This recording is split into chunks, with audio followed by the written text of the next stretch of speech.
சொல்லுங்களேன், கொட்டைக்குள்ள ஜீவன் இருக்கா? இருக்கா? அந்த கொட்டைக்குள்ள இலை இருக்கா? அந்த கொட்டைக்குள்ள பூ இருக்கா? அந்த பூக்குள்ள இன்னொரு விதை இருக்கா? இன்னொரு கனி இருக்கா? எல்லாம் அதுக்குள்ள இருக்கு. அப்ப நீ சொல்ல, உனக்குள்ள இயேசு ஜீவன் வந்தா, எனக்குள்ள இயேசு கிறிஸ்து ஜீவன் இருக்கிறது. அந்த ஜீவனுக்குள்ள பரிசுத்தம் இருக்கிறது. அந்த ஜீவனுக்குள்ள சுகம் இருக்கிறது. அந்த ஜீவனுக்குள்ள பலன் இருக்கிறது. அந்த ஜீவனுக்குள்ள இயேசுவின் ஞானம் இருக்கிறது. அந்த ஜீவனுக்குள்ள நான் முன்னேறுகிற வெற்றி பாதை இருக்கிறது. எல்லாம் இருக்கிறது, எனக்குள்ள இருக்கிறது. அந்த ஜீவனில் இருக்கிறது. அது என்ன ஆகும்? அந்த ஜீவனுக்குள்ள இருந்து வெளியே வந்து முதல்ல இலைவிடும், பூ பூக்கும், காய் காய்க்கும், கனியாய் மாறும். அது போல எனக்குள்ள இருந்து என்ன பண்ண? பரிசுத்தம், நீதி, வல்லமை, அதிகாரம், அற்புதம் எல்லாம் இயேசுவின் நாமத்தில் எழும்பட்டும் சொல்லிட்டே இருக்கணும். இது உண்மை, இது சத்தியம். சத்தியமா இல்லையா? ஆமென்.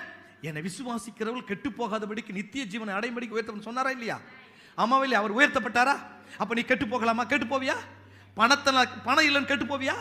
வியாதியில கெட்டு போலாமா? சொல்லுங்களேன், வியாதியில கெட்டு போலாமா? தரித்திரத்தில் கெட்டு போலாமா? அக்கம் பக்கம் இருக்கிறவங்க உயிர் எடுத்துலாமா? அப்ப நீ சொல்லணும், நான் கெட்டு போக கூடாது என்று என் ஆண்டவர் இயேசு சொல்லி இருக்கிறார். ஆமென். வியாதியில கெட்டு போக மாட்டேன், ஏழ்மையில கெட்டு போக மாட்டேன், தரித்திரத்தில் கெட்டு போக மாட்டேன், எதிலுமே கெட்டு போக மாட்டேன். இது கர்த்தர் எழுதின தீர்ப்பு.